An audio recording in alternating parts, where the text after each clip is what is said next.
স্বাগতম আজকের বাংলা নিউজে। শুরুতে দেখবেন শেখ হাসিনাকে নয় সমন্বয়কদের ফাঁসিতে ঝুলানো হবে বললেন সেনাপ্রধান ওয়াকারুজ্জামান। এনসিপিকে নিষিদ্ধ করা হবে বললেন রাষ্ট্রপতি শাহাবুদ্দিন চুপ্পু। আওয়ামী লীগ নির্বাচনে অংশগ্রহণ করবে বললেন শেখ হাসিনা পুত্র সজীব ওয়াজেদ জয়। সংখ্যাগরিষ্ঠ ভোটারকে বাইরে রেখে নির্বাচন ভালোভাবে করা যাবে না বললেন বঙ্গবীর কাদের সিদ্দিকী। বিভ্রান্তি, হতাশা, অনিশ্চয়তার মাঝেও নির্বাচন সম্ভাবনা দেখা যাচ্ছে বললেন মির্জা ফখরুল। আন্দোলন যমুনা থেকে সরে গেছে, কিছুদিন বাদে গ্রামের নির্বাচনের সামনে দাঁড়াবে বললেন সালাউদ্দিন আহমেদ। এবং সর্বশেষে দেখবেন ধানমন্ডিতে 2 লক্ষ আওয়ামী লীগ কর্মী প্রস্তুত। এতক্ষণ শুনলেন সংবাদ শিরোনাম, এবার দেখবেন বিস্তারিত। বাংলাদেশের সংখ্যাগরিষ্ঠ ভোটারকে বাইরে রেখে নির্বাচন ভালোভাবে করা যাবে না বলে মনে করছেন কৃষক শ্রমিক জনতা লীগের সভাপতি বঙ্গবীর কাদের সিদ্দিকী। নির্বাচন কমিশনের উদ্দেশ্যে কাদের সিদ্দিকী বলেন, বাংলাদেশের সংখ্যাগরিষ্ঠ ভোটারকে বাইরে রেখে আপনারা নির্বাচন করতে গেলে সেই নির্বাচন ভালোভাবে করতে পারবেন না। ভোটার যাতে অংশগ্রহণ করতে পারে সেজন্য আপনাদের আপ্রাণ চেষ্টা করতে হবে। আগামী ত্রয়োদশ জাতীয় সংসদ নির্বাচন উপলক্ষে আজ রোববার নিবন্ধিত রাজনৈতিক দলের সঙ্গে নির্বাচন কমিশনের ইসি সংলাপে দ্বিতীয় পর্বের আলোচনার অংশ নিয়ে কাদের সিদ্দিকী কথা বলেন। রাজধানীর আগারগাঁওয়ে নির্বাচন ভবনে ইসি আয়োজিত সংলাপে প্রধান নির্বাচন কমিশনার এম নাসির উদ্দিন ছাড়াও 3 জন নির্বাচন কমিশনার এবং 5টি দলের প্রতিনিধিরা উপস্থিত ছিলেন। আলোচনায় কাদের সিদ্দিকী বলেন, প্রবীণ নাগরিক হিসাবে এবং একজন মুক্তিযোদ্ধা হিসাবে আমি আপনাদের পরামর্শ দিয়ে যেতে চাই, বাংলাদেশের সংখ্যাগরিষ্ঠ ভোটারকে বাইরে রেখে আপনার নির্বাচন করতে গেলে সেই নির্বাচন ভালোভাবে করতে পারবেন না। ভোটার যাতে অংশগ্রহণ করতে পারে সেজন্য আপনাদের আপ্রাণ চেষ্টা করতে হবে। আওয়ামী লীগ বাংলাদেশ প্রতিষ্ঠাতা করেছে, আজকে আওয়ামী লীগ ব্যান্ড করলেই আওয়ামী লীগ ব্যান্ড হবেই।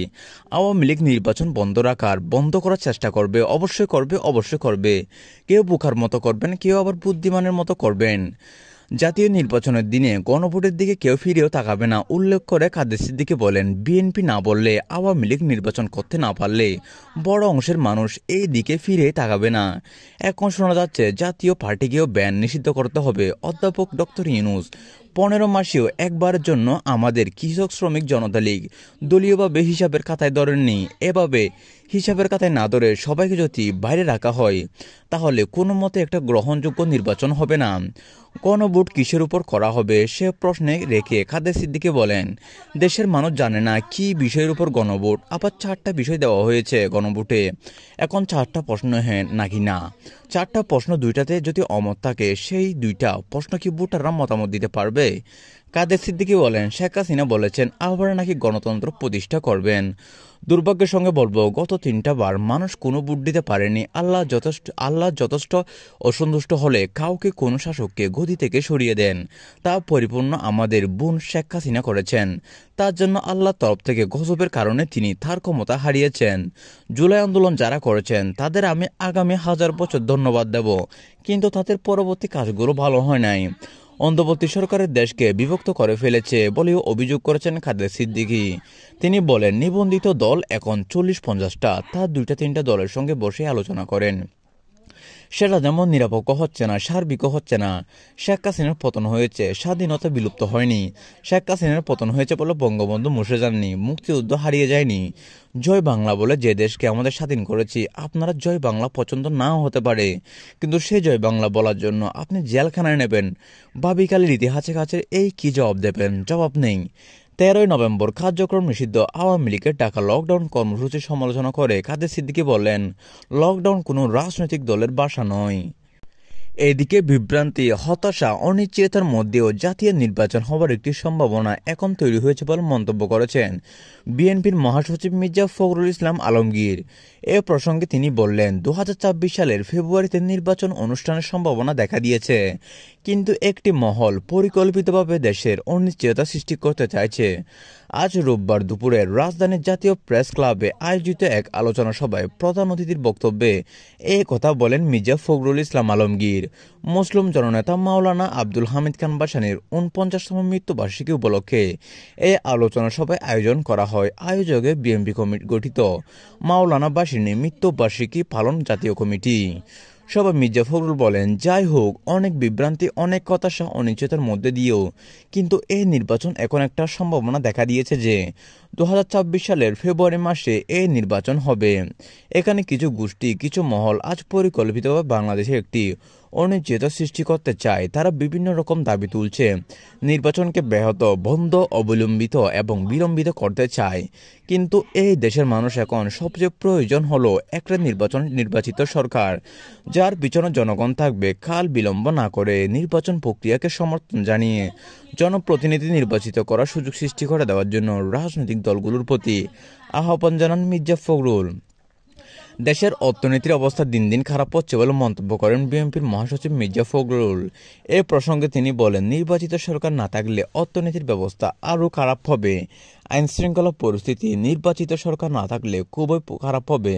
মির্জা ফখরুল বলেন, আগামীকাল সোমবার ফ্যাসিস্ট হাসিনার গণহত্যার রায়কে কেন্দ্র করে একটি মহল দেশের নৈরাজ্য সৃষ্টি করার জন্য পায়তারা করবে। সর্বশেষ বিএনপি স্থায়ী কমিটির সদস্য সালাউদ্দিন আহমেদ বললেন, এখনও কেউ জুলাই সনদ স্বাক্ষর করার জন্য আদেশ পরীক্ষা করেছে, আর কেউ বলছে আদেশ জারি করে জনগণের অভিপ্রায় পূর্ণ হয়েছে। কিন্তু গণভোটের বিষয়ে তাদের কথা আছে। আর সোমবার দুপুরে ঢাকা বিশ্ববিদ্যালয়ের নবাব নওয়াব আলী চৌধুরী সিনেট ভবনে এক সেমিনার প্রধান অতিথি বক্তব্যে সালাউদ্দিন আহমেদ কথা বলেন। বাংলাদেশের ভবিষ্যতের শিক্ষা রূপান্তর, একটি কৌশলগত রুটম্যাপ শীর্ষক এই সেমিনারের আয়োজন করে ঢাকা বিশ্ববিদ্যালয়ের বিএনপিপন্থী শিক্ষকদের সংগঠনের সাদা দল 5 দফা দাবিতে জামায়াত ইসলামী সহ সমমনা 8 দলের আন্দোলনের আলোচনা করে। সালাউদ্দিন আহমেদ বলেন, আপনারা দেখবেন আর 5-7 দিন গেলে ইনিয়ে বিনিয়ে এই আন্দোলন এখন তো যমুনা থেকে সরে এসেছে, আর কিছুদিন পর গ্রামে গিয়ে নির্বাচনের কাছে গিয়ে দাঁড়াবেন। গতকাল শুনলাম যে আপাতত আমাদের আন্দোলন আর যমুনা নেই। তো যাই হোক, এখন হয়তো যমুনায় অনেক কিছু চিন্তা করবে, কিন্তু শেষমেশ নির্বাচনে দাঁড়াতে হবে। সেমিনারের একটি পক্ষের সমালোচনা করে বিএনপির স্থায়ী কমিটির সদস্য সালাউদ্দিন আহমেদ বলেন, গত 6 আগস্ট রাষ্ট্রপতির অর্ডারের মাধ্যমে সংসদ বাতিল করা হলো। তখন একটি পক্ষ জিজ্ঞাসাও করেনি সেখানে শেখ হাসিনার দরখাস্ত আছে কিনা। এখন অনেকে আর্গুমেন্ট করছে, কেউ হাইকোর্টে যাচ্ছে, কেউ সরকারি পূর্ব বৈধতা নেই।